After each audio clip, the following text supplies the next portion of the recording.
This is a continuation of the video from earlier this year. It was meant as an overall look into the world from the angle of neuroscience and the extremes of physics, then how we do get controlled and for what reasons, but with great prospects if we can get beyond that situation looking ahead. And this was the drawing I did then. Might make some references that come back to here.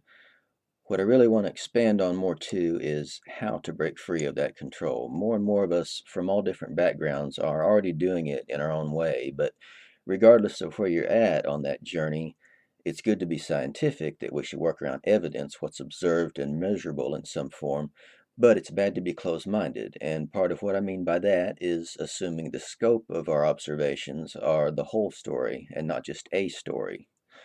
Most scientists don't assume that, but the amount of openness to just how much we're missing varies a lot. And even among those in a particular profession who went through nearly identical training, but later in their own lives and research can still have dramatically different outlooks. For the question, what is the universe? You can say it's a bunch of particles, but then what exactly are they?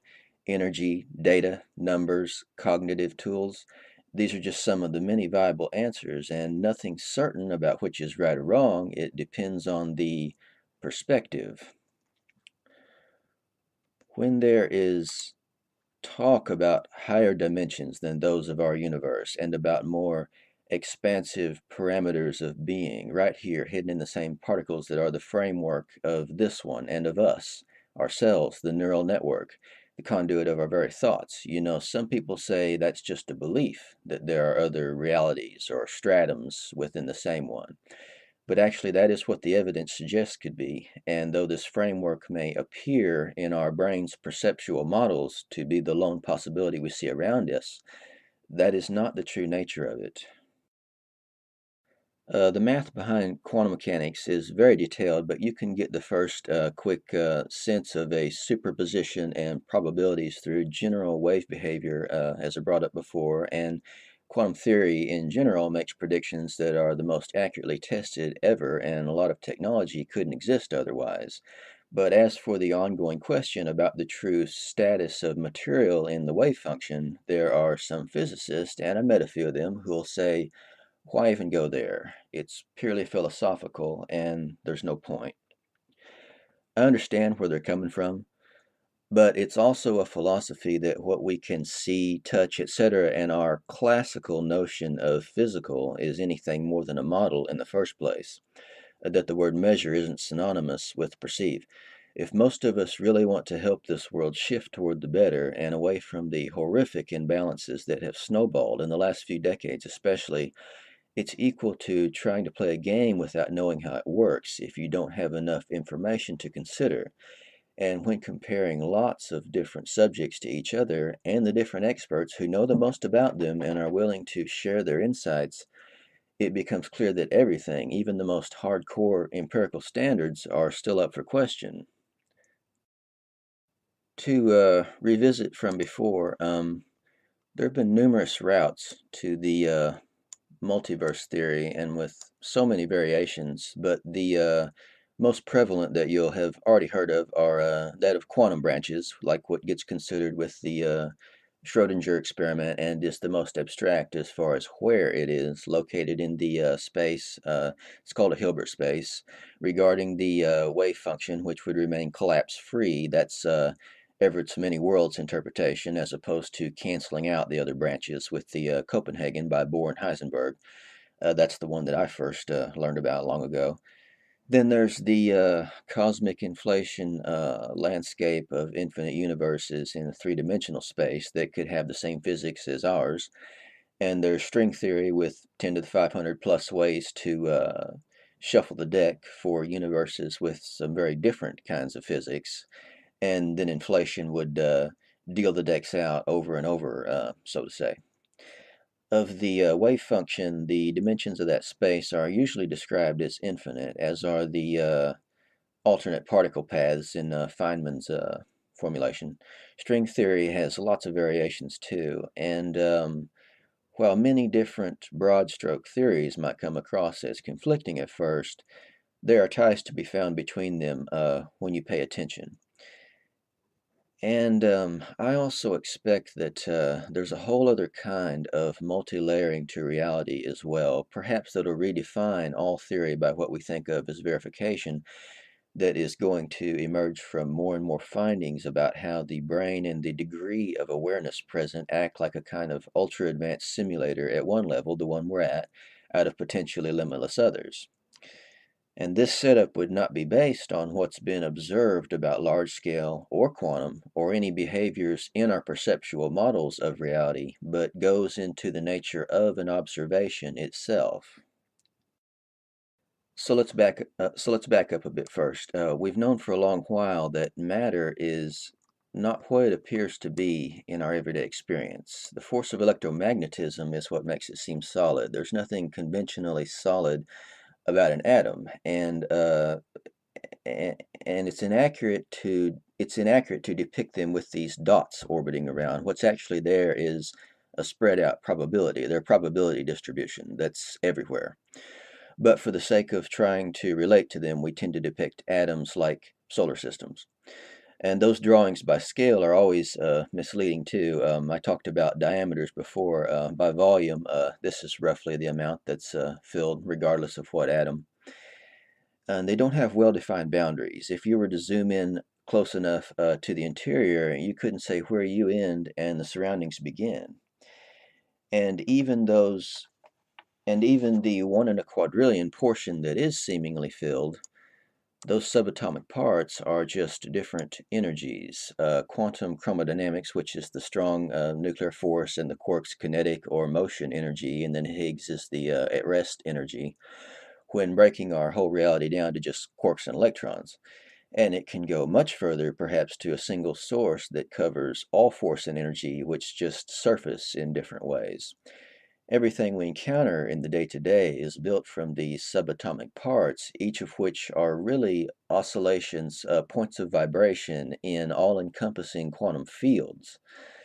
And if any of those parts are out of reach from what you can derive as sight or any sensory result, they appear to be distributed out across innumerable possibilities at once.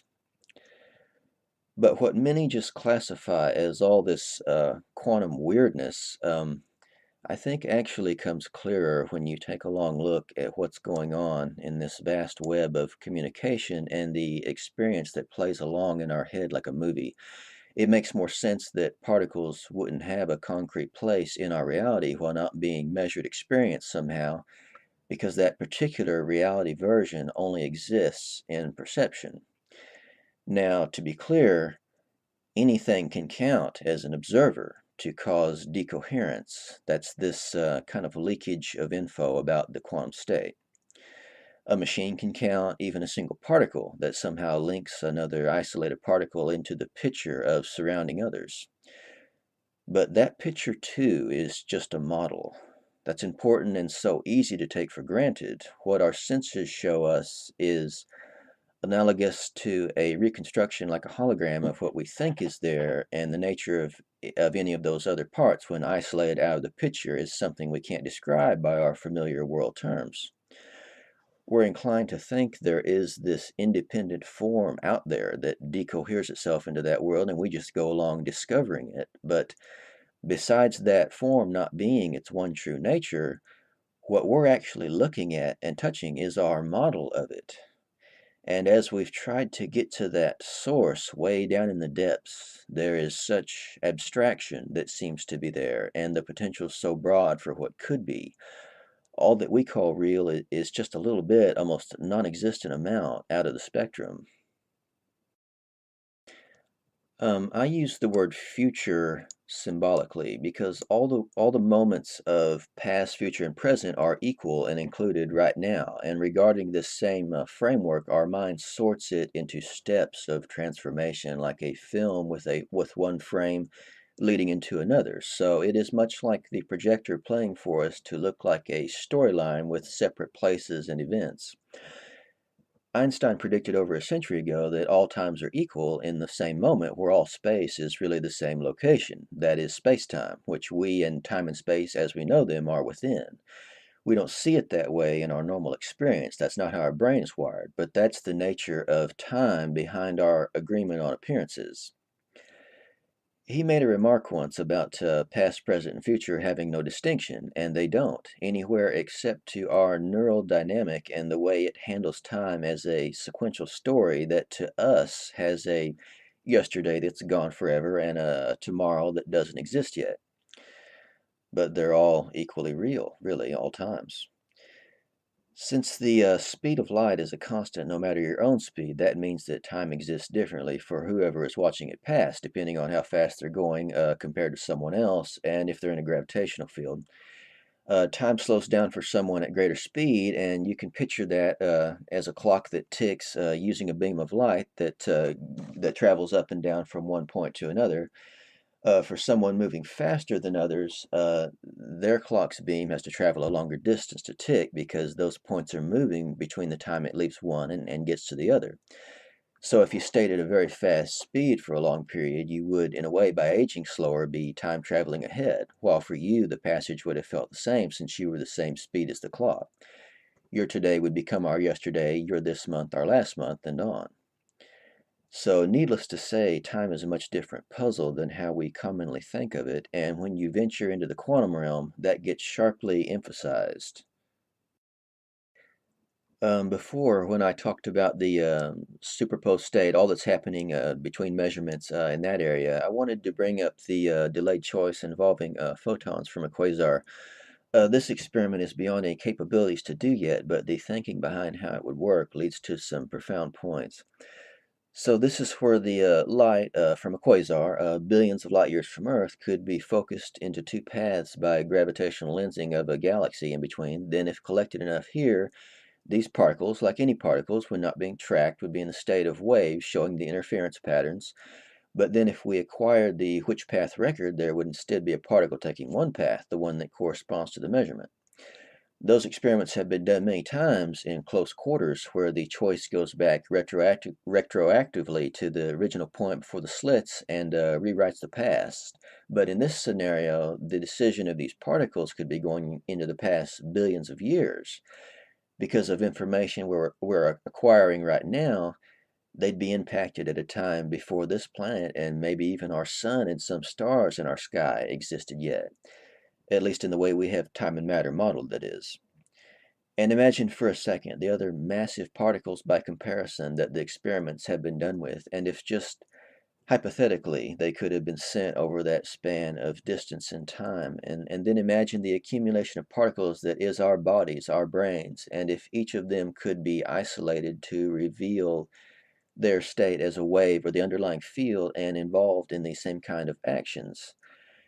And as wild and impossible as these notions may sound, this is physics. This is what we're made of. This is what consciousness seems to be entangled with. And every particle that we are and that's around us every day could be part of infinite other existence we're just not aware of. Sometimes, in rare cases, we get a glimpse of how much more there is than what's apparent, like with people who've had near death out of body experiences, and they often get dismissed by the scientific community. And I know the different arguments that a psychologist or physician, various doctors might bring up, and I've heard it all. But they shouldn't be dismissed purely out of reflex, and the reasons aren't because of this belief or that belief, but because there are clues about so much of the workings of reality that are unintuitive, and terms we use, such as dead and alive, don't have contrast or even relevance. Um, most of our everyday thoughts and acceptance of what is certain and concrete have little to no meaning in black hole paradoxes, or how exactly, or even if information is encoded from outside us through one energy form to another to the synapses, then becomes the universe as we know it, or thermodynamics at the whole of the universe, looking at everything in it as a whole, not as separate entities, or in asking, what exactly is a wave function made of? Well, it's not made of anything. It's an abstraction. That's like asking what is an idea or an equation made of. Behind all the day to day appearances we tend to obsess over, there are substrates to existence that are a valid description of nature and where there is no such thing as divisible solid matter or passage of time or life or death, neither one. There's just a state of potential that doesn't start and stop, but simply is. The different forces and energies we identify in our universe are a step from abstract potential towards something specific at macro levels. Um, John Wheeler, another great innovative physicist, came up with that grand version of the double slit with the quasar. He also later coined the term it from bit. That's alluding to how the consistency and operations of our universe are suggestive of a virtual reality. I don't think he necessarily meant we are living in one, but just that it behaves comparatively. Up until around 1900, 1910, many still thought it was fixed at the foundation that atoms were little chunks like ball bearings through and through that had a singular nature under any circumstances. Forget that they have this wave state perhaps spread across multiple universes at once. Then, through groundbreaking experiments like Rutherford's that showed the structure and all the variations of the double slit later that showed how they could behave, later, the explanations progressed to describe everything as numbers at points in space, quantum fields at the foundation, these kind of fluid like presences that permeate everywhere, to make an analogy. It can be taken to another arena as well to describe the foundation as just data. Reality takes explicit, tangible forms out of abstraction based on whether some data is available and then how it is construed at the neural level. So it's as if there's a vast pool of data, like building blocks, from which there are many, many different ways to decipher, arrange into a finished product, into something we can see, hear, contact, sensory. But that kind of result doesn't reflect what it's made from, or that we're only tuned into tiny fractions of what's truly on tap to work with. And by the way, data and information aren't always identical. In this case, they're two different things. In this case, data is something still raw and indefinite that could have multiple outcomes. Information is the finished product after processing that gets projected to us as reality by our brain. I use this word model a lot to mean how the brain constructs for us a representation of what's out there. It seems to be external anyway. The first time I ever heard something along that line was, well, certainly from neuroscientists, neuropsychologists, and similar people, but also from Stephen Hawking when he used the term model dependent realism as a principle around which to develop and confirm theories. And that's always been a recurring theme in everything that goes on in human affairs. It means we're agreeing upon a reality that we perceive to be there, but it's not what really is there. What's there is just a spectrum of possibilities, to be anything that's limited by how much we're aware of. But that factor mostly gets sidestepped since it seems so ambiguous, understandably. And an explanation, be it through languages, math, diagrams, whatever the case, usually just needs to agree with the consensus between us of what's real. As far as our five senses go, which consumes most of society every last moment, reality by that definition is just tiny bands of qualities, such as frequency, out of ranges that are almost limitless, especially in the case of vision. The specific experiences we get are subjective and all about perception. Take sound, for example. This is called a mechanical wave. It's just an energetic propagation through a medium in space that doesn't become anything meaningful to you until it gets transformed into electrical impulses, and somewhere among the trillions of synapses and other fine structures is where the experience of hearing really takes place. It often gets brought up how incredibly small is the wavelength range of visible light, and sure, we have infrared cameras, x rays, all kinds of ways to widen our senses, but from whatever the source of input, both it and the source it came from, that machine, are still a process construct here, still interpretive. We can tell that's on the right track about what happens because the very deep nature of what's out there reflects so little upon the way we see it. Matter isn't certain or in a singular form at all, but it can seem to be at whatever given scope of awareness/slash model building is in play. Hugh Everett said reality is a wave function of the entire universe itself. Niels Bohr said everything we regard as real is made of stuff that can't be regarded as real. Richard Feynman, who may have understood that stuff as well as anyone ever has, said nobody really understands it. The nature of the model, what we're experiencing as these qualities of sight, sound, contact, solidity, it may not be a simulation, but does have a simulated nature, and that goes for the brain matter itself.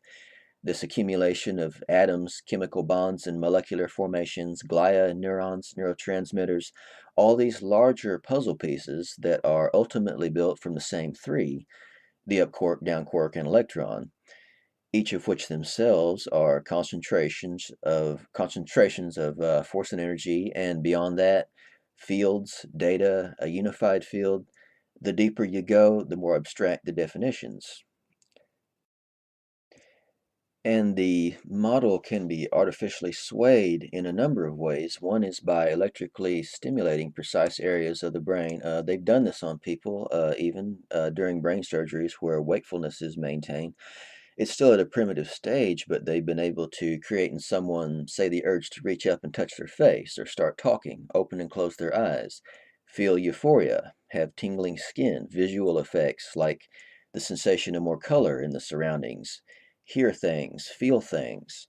This is all just a type of informational implantation. There are many other types as well, suggestions, if not instructions, and however the receiver is bound to read and follow it is how the experience will happen. There'll be virtual reality games someday that are indistinguishable from this one because they're just tapping into the edge of how this one already works.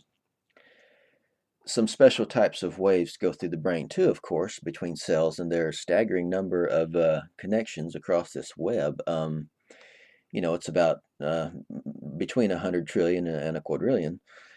uh, Ionized atoms keep the signals going, and that electrical activity shows up on an EEG as waves. You can sort of think of the wire for landline phone or internet, where it's the electromagnetic wave, not the electrons, that moves through it extremely fast and carries signals to be sorted into an experience of some kind at the other end, into someone's voice or web page with imagery and sound both. That roughly applies to sensory stimuli around us at the waveform level. A sound wave is slow moving by comparison. Sight comes at light speed, more like the wireless connection. It comes as photons, that is, which contain messages that get read, interpreted, and only then becomes our sight at the back of the cerebral cortex.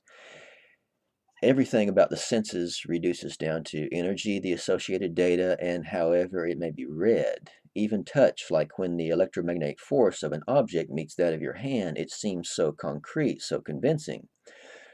But the atoms involved there in both the object and the hand hinge upon the information, a measurement first and foremost that links into, conforms with the version of reality as it's been taught to us, hardwired into us, and some, I think, through unnatural and distorted ways, but with a clear purpose I'll get to soon. Now, the brain's processing power is far beyond anything that goes on with telecommunications and current computers, but the analogy has become frequent in recent decades as more gets discovered about what's going on. So, these areas try to show what it is exactly that we call biological life in terms of particles as a measurement and what goes on with them that, in the view of most science, makes an organism alive and potentially aware as opposed to anything else, say a stone or a chair, that's made of the same particles but just in less complex arrangements. John Wheeler had an interesting idea about space-time in his one electron universe postulate that got me thinking about what to draw. I've heard Max Tegmark talk about this too in a unique way. Lots of people have pointed out the angle of just the relation between complexity and emergence of phenomena greater than the sum of the parts. It's just a consideration for explaining consciousness, not the only consideration, but worth looking at. Um, However, this does go back to that dependence on perspective, and it can be kind of meaningless to even talk about particles when there are much more fundamental levels. Fields, certainly, which are well tested in quantum field theory, and there is more too that is unified. It could be the vibrations of a string field. No one can say for sure exactly what. All the different theories are probably about the same thing, just seen from different angles. But there is something that goes even further and unifies. And I think that if you're going to put consciousness into a relationship with particles, you should also be willing to look at it in a relationship with their own much more fundamental levels. So these lines, all these lines, if you think of the world lines in Einstein's work, I just wanted to represent a very small slice of neural activity, and this is only a few dozen. There's almost 10 to the 28 atoms in us, maybe about 12 times that many protons, neutrons, and electrons if you split it up that way. These numbers are far more than all the grains of sand on Earth, all its beaches and deserts. So imagine that many lines involved just for a single organism, and the most complex area of the pattern, as you might expect, will be found in the brain. And areas of comparable complexity can be found other places too, not just in a human. And the world line patterns of particles over time weave in and out of each other all across the environment. So when we look at molecules and atoms in pictures, which are on display now due to powerful microscopes like the scanning electron and atomic force microscopes, what we see do look like miniature balls that should always behave as such, right? But we know that's just our impression from the outside looking in. Force is what produces the solidity of the atomic shell and at the nucleus as well, where the binding nuclear force is 100 times stronger than the electromagnetic force. And keeping in mind their contents, we've seen how if there isn't any means of detection, these distribute out their probability distribution and have chances of being nearby, far away, and some chance of being on the other side of the universe. When we've got them pinned down somewhere, though, we find these little building blocks and can track out of their many possible histories the universe that matches up to ours. So, of course, it isn't atoms that live and die. The same ones we're made of right now were once scattered across the planet and galaxy through stars and nebula. But the difference that results in just about everyone's view to make the life aspect come into play, the only difference between these and any others is the way they're arranged into more elaborate patterns and how they scale up to shape these cells, networks of them through which chemical and electrical activity flows, action potentials, neurotransmission, and from some scarcely understood key about the clockwork of the pattern, there emerges this inner dialogue that says, I am a self aware being, divided and contained from an external environment. Even though the quantum fields that we and it are made of are anything but separate, they're like seas that are just universal. And even though atoms get cycled through us in and out of the surroundings our whole lives, almost none of the ones we're made of now will be the same ones in a year. There still remains that sense of being the same that doesn't get cycled out with the pieces that make the pattern. It seems to get passed on from one to the next. Cycling through us in and out of the surroundings daily is the energy from air, sunlight, and sustenance that goes through different conversions, powering our thoughts, heartbeat, and every detail about the body, which does seem quite mortal. However, there's no beginnings or endings involved with its makeup, no creation, destruction. We go along day by day watching ourselves, maybe catching a change in the mirror now and then, and think that we grow up, age, eventually grow old, and then you're gone. Yet the stuff we're made of doesn't age that way. It's at least as old as this universe and is going to continue right on. Additionally, there's reason to think the passage of time doesn't even exist that way. These strange intersections have been tackled very diversely before, and it's another case where multiple theories have validity.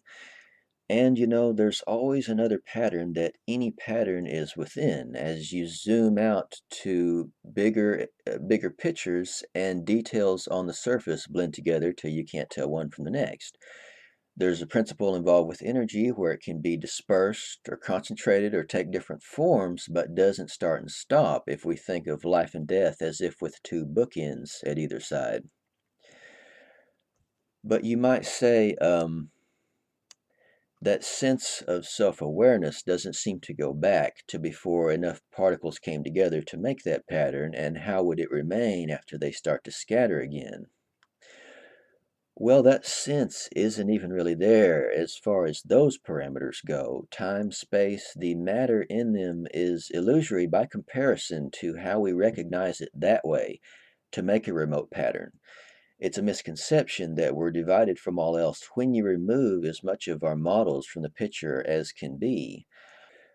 When only looking at the true form of this stuff that's so indefinable, like that very key, both it and this stuff are tangled up in a context where physical is so abstract it really can't be defined. There are no absolute starts and stops any more than we're small and separate to begin with. Those parameters all fall within perception. There are other layers through the pattern, both zooming in and zooming out, where that perception no longer applies. Terms we have such as afterlife, near death, out of body, those need not even be used. It should just be called a different experience, a different awareness that crosses the imaginary borders of an identity that's cut off from all else, from all possibility. Some may find that notion daunting, even frightening to think about, as if you continue and don't continue both at once. But there's nothing to fear. To get outside the lines, erase the lines around that identity means losing nothing but gaining everything. So, as with any article of matter, why would we think that in our head this organ called a brain is even there with this complex network and all the activity that goes through it? Sure, there's MRI scans, hands on dissection, microscopes, dyes. There's all kinds of ways to gather details about what's happening and what the structure of it is like, but to investigate there is the same as anywhere else.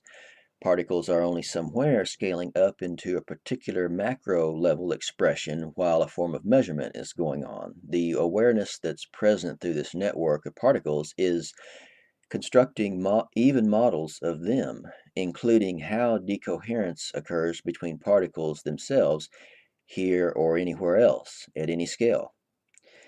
And if every one of those atoms, it's even been done with large molecules, could be isolated in the labs, then the entirety of our brain, like any other substance, would be revealed as a wave function. I've barely scratched the surface, but hopefully it's within sight to tell that the very apparent reality we'll find ourselves in, the baseline our measurements will have to conform with in the day to day, is programmable when you get truly deep into its makeup, its abstraction, and combine that with how our experience of it takes place.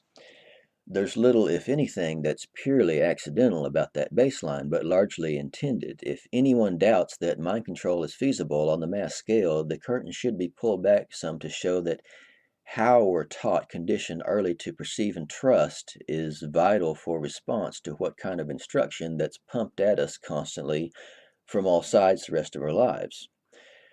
To get the masses to accept and participate in this funneling system of wealth and power from the many up to the few, the elite first need us resigned to being stuck in a reality that will allow it to happen. Accept that that's just the way things are, and you have to support it if you want to survive. That kind of a reality is one destined to be filled with corruption, lies, and injustice, which is the one we're in, and most people blindly accept as the reality instead of just a highly manipulated version that's gone so far off the rails from what could be into systematic slavery.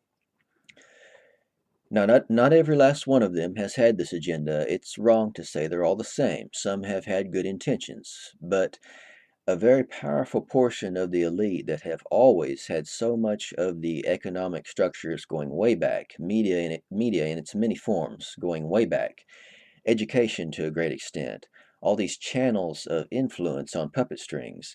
They may be moving the strings, but they're actually deceived too, just as the masses are, because although they have all this power and that they understand how to steer us towards participating in that reality, they're still failing to see, or maybe just disregarding, that doing this to others is beyond a myopic focus, the same as doing it to themselves. Lots of us have long ago figured out by just taking a hard, objective look around how these cold blooded psychos that plan wars for profit, that's one of the biggest businesses in history, and used us as nothing but livestock in all of the labor force and crooked financial systems that transfer to the top fraction, always more and more out of proportion. They've made our world the way it is intentionally, and it all begins here with molding how our sense of perception is oriented to not realize the malleable workings of reality and how much more there is than the version they download into us. While all possibilities are there too between measurements, we'll only measure, perceive, and experience what we've been conditioned to in the context of models, which act as the interface between us and the true expanse of reality, which ours is just a shadow of. You might envision a screen of fine static everywhere around us, this enormous spectrum on tap. What's being impacted by the instruction from all those channels is that interface to keep us locked in on a focus only on this possibility where we're usable to the will of those that rule it. Words don't really mean anything, nor any description about the specifics we observe and theorize about. They mean something to us, but not to this spectrum of all that could be, which includes multiverses, both similar and wildly different, and the kind of beings that could reside in them. In our case, all this potential has tried to become something that could be fantastic, but is off the rails because of those who've steered towards what they misguidedly think is the best deal for them. And that isn't accomplished because they're truly wiser or more inventive. It's because at every crossroads where there's often the choice to turn left to do whatever horrors it takes to get the wealth and power, or turn right to have a conscience, they just turn left. And the more they accumulate, the easier it is to keep going, obviously, and justify to themselves. Fear is a tremendous tool for control. They can apply pressure through the impression that they're protecting us from some threat that they may have actually engineered, or at the very least, took advantage of, exploited. And mainstream concepts were taught of limits, tangibility, mortality, requirements to submit for survival and protection. It's all a result of conditioning. The instruction becomes our base reality, gets hardwired into us, and can seem hopelessly irreversible. But nonetheless, it can all change in zero time, and we need not look any further than the mirror for answers. As far as the realm of appearances, just stop submitting. We don't have to go to war with them, that's not necessary. Just stop cooperating unless big changes are made. This is a world of plenty, it's just that the plenty is hoarded by the few. We're the fuel that runs their machine, over 7.5 billion to just a tiny number of the players with the most control. Their power is a mirage, it's psychological at best.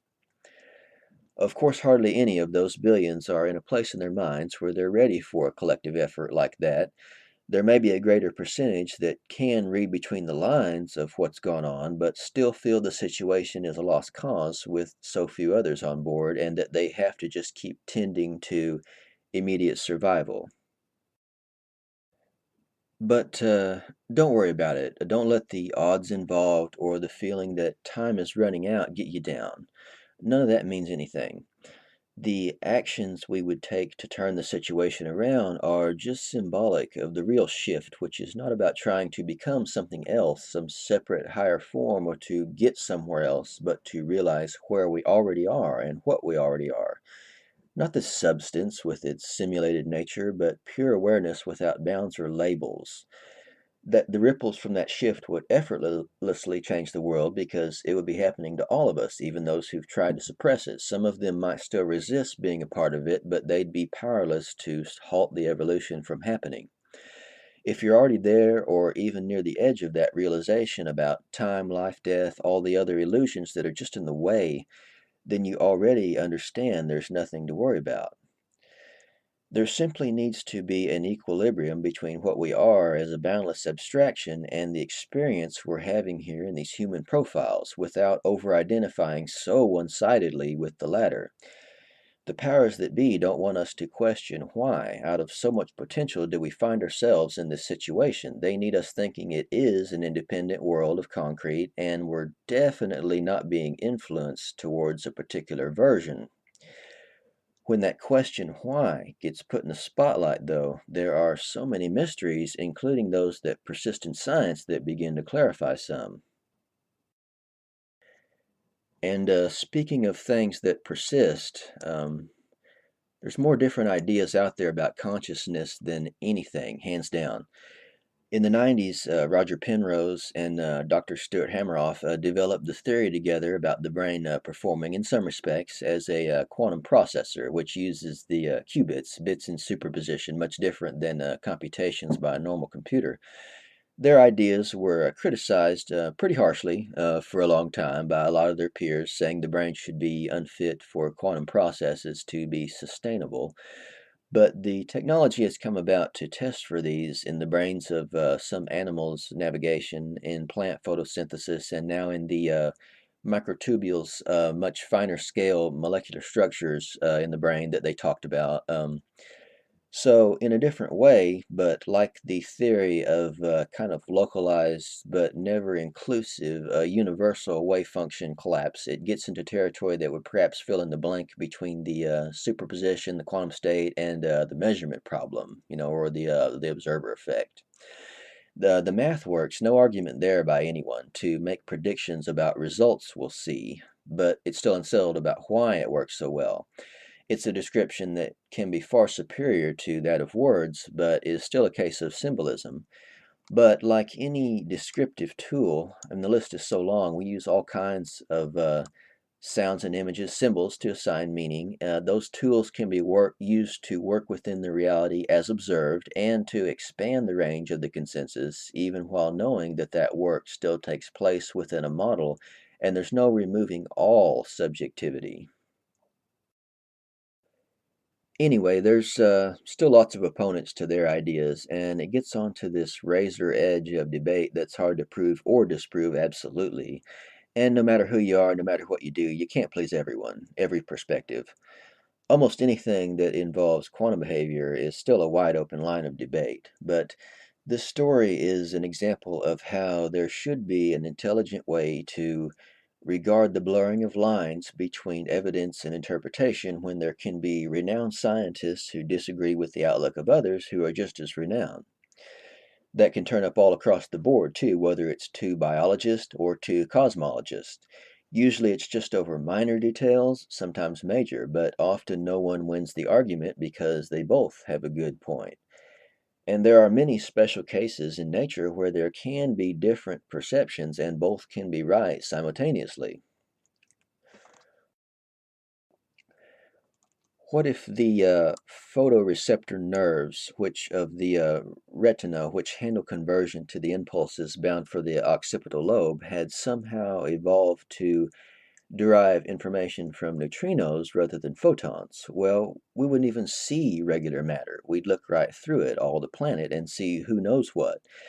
How diverse would the sciences have to be to match up for how those beings observe? You can speculate forever like that with what ifs, and in most multiverse scenarios it isn't speculation because in an infinity of alternatives about everything we can ever imagine happening does, and a whole lot more that we probably can't imagine, but however outlandish and exotic are no less true than our own world. And in some views, the all the infinite possibilities are right here against it, even permeating through it and us all the time. To me, the view has always seemed consistent that consciousness is nonlinear, no start at one point and stop at another, but that it's always there in some value, just as this spectrum that everything alike traces back to. Now, with that said, it's okay to view consciousness as these physical processes, the action potentials and other mechanisms at work through the nervous system.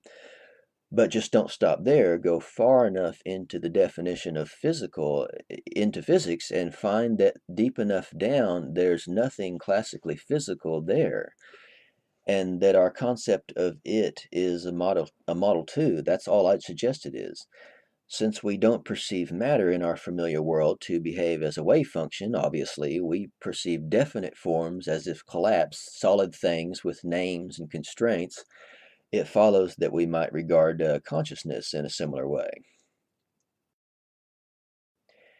If you're committed to the idea of some detached physicality that's out there, then when you break it down to only fields and nothing more theoretical, What you've still got are just these underlying seas of connectivity, and any more specifics that arise are still merely drops in the same pool and compile up into the universe that just appears to us in such contrast. The laws of physics aren't broken either by that contrast, since quantum mechanics was included. There, events could run backwards as well as forwards. Information can send faster than light. Objects can be in multiple places at once. At the macro level, these behaviors, if we saw them, would break those laws, but they don't at the quantum. Also, our thoughts about size are just arbitrary too. What's micro, what's macro? Those are concepts just relative to our own proportions and have no impartial meaning. The grounds for a multiverse in science evolved mostly out of the conflict between large and small scale and us trying to reconcile them. The weakness of gravity to the other forces is part of that puzzle. String theory does put it all together into a mathematical description, but the room to search for material proof to back it up, like with more massive particle accelerators, that's facing a wall. Look at the effort it took building the LHC to make the Higgs field vibrate. But they need energy like that of entire stars, an entire galaxy even, to reveal strings and decide if that's the conclusion. But there are other very different roads to take on the search for a theory of everything. Neuroscience and related subjects, together with physics, and making more connections between them all. A big multidisciplinary effort is the direction to go. And that has already been done by some different people, but there's a massively untapped frontier. Traditionally, there's been too much obsession over appearances without incorporating why and how we even think it's that way to start with. Any divider we place between small and large scale behaviors isn't really there. There's no exact cutoff point. They aren't two, but merged into one another. The explanations we've come up with about the universe are explaining our perception, and that has at least been acknowledged along the way by everyone, kind of. Take the initial Big Bang proposal. Earlier scientists always knew that it was incomplete, even though it matched with how we found the redshift of galaxies moving away with an expanding universe, among other signs of the event, and could reverse the order to where it all should have been compacted together once at an origin point. Quantum factors had to be included, even though they aren't an intuitive experience like looking through a telescope at big stuff. So the string theories and inflation came in, and they paint this beginning of our universe as not a beginning, but part of an ongoing sequence, and that ours didn't happen at one point, like somewhere you could go to, but everywhere. And it's been pretty well acknowledged that, at the very least, our observations of time are yet another model, and it's all really the same moment where events haven't happened or will happen, but are only happening. And it is okay to describe the universe as we see it in a way that's relatable, but still can't take for granted what that picture is we're really looking at. I know I haven't even mentioned AI yet, but much of this has already been about that. I think on one hand, it's shallow to say artificial intelligence because of what it may be housed within computers, metal circuitry, and whatnot, as opposed to flesh. When you consider the underlying makeup to everything, where there's no true disconnect, evolution, like the next big evolutionary leap, could happen in much different ways than we've thought of. It might have nothing to do with the surface levels, cells and organs, versus a seemingly inorganic housing that just appears so dominant. Those levels may be revealed obsolete. There's a mode of study, as in we're learning about the world around us as if it's there in that exact form already, but actually we're learning about the degree to which we are aware out of the broader spectrum. To put it into three parts: the measurement, the sensory result with holographic qualities, and the attention that experiences. These are also closely linked. They're essentially the same. And the nature of the internal of cognition and the external universe, both, is the same. It's ultimately something abstract, virtual. We've gone to extreme lengths to try to explain gravity at the quantum level because it's almost non existent there in the very building blocks of the universe. Where gravity really comes in is when you have a big collection of particles. And in cosmology, without gravity, there'd be no galaxies, planets, or us. But step back from that for a second. It's like saying the sculpture that gets shaped out of a wet clay has to be the ultimate definition of what it was made from, but it's just one given expression. The clay can be instantly be reshaped again and made into another.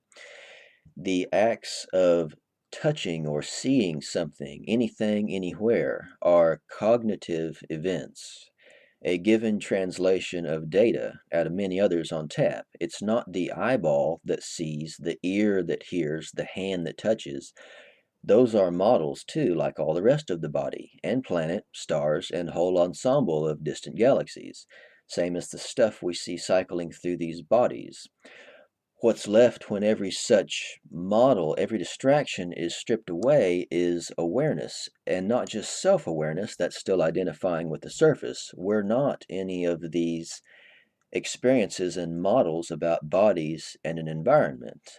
We're the awareness, but in society, we're taught to identify with the exact opposite, that we are the model and it's confined within another external one that's all supposed to be made of concrete. Truth is, none of it's made of anything even remotely close to what we're taught early and very specifically about. We're set up with the baseline that'll be automatically conformed with, and that's why this exact world can seem to already be there when rather it's the programming that's in place and our execution of it that follows. If you sit down at a chess table and have never even seen chess before, then you're just lost. You don't know where to begin. And that's all that this so called reality is here in the world of meandering human beings. It's a big game, not to be taken too seriously. It shouldn't be hard to tell how the game is stacked to condition and pressure us about our role to serve the only hidden goal behind the scenes of society, this transfer from the many up to the few. And they don't care if you follow a particular religion or are an atheist or agnostic or whatever beliefs we have or don't have. All they care about is that we play a role in serving that transfer, and it's set up to where our means to survive, the working and spending we do, is tied into that by default. They need us to have conflict amongst ourselves, in fact, and focus on the surface of races, beliefs, political classes, and so on. That's how we stay divided and ruled. We could easily resist, but the things we're taught to trust early about reality are very hard to get past, and we're taught by those, initially by those around us who've already been through it and are unknowingly passing it on just as it was to them. The solution is to have that shift on the mass scale, and everything else about taking actions will just naturally happen like the next domino being toppled. Almost every aspect about our reality, internal, external, the same, is a result of that conditioning leaking through how we'll perceive and what we'll perceive. To begin breaking loose of all the instruction is like a stronger antenna that's able to find other frequencies occupying the same space. Look again at what it is we call a live organism. It's a macro level accumulation of parts that are only that way if measured, and if not, are in perhaps infinite other states. What we are is just another case of perception, so it shouldn't be surprising that if these elite instinctively understand how that works, then they could figure out how to direct us toward a collective state that better serves their goal. But again, they don't have any power except what we've allowed. Those cycling processes through us have no cutoff points either between inside and out. Each blends into the other. There's no true confinement. There's a perspective where what's being observed and what is observing are pooled together. I've never exactly said that there is life after death. Rather, I think that those two words and most concepts attached to them are way off track. They're used at the surface for what we can see and understand to gloss over the deeper processes which might be overwhelming for the sense of reality that gets ingrained in us so hard.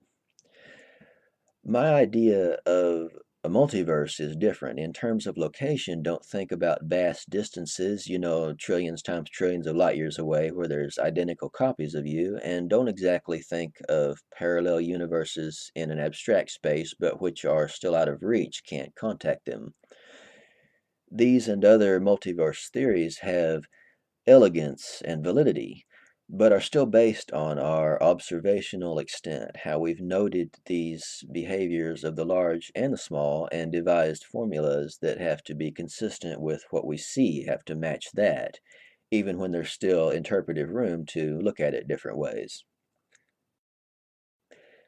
The kind of multiverse I'm trying to get at isn't only speculation, but even though there are clues to follow, there is no true context of language that can be used for description. It's not dealing with predictions and matches, it's outside that architecture.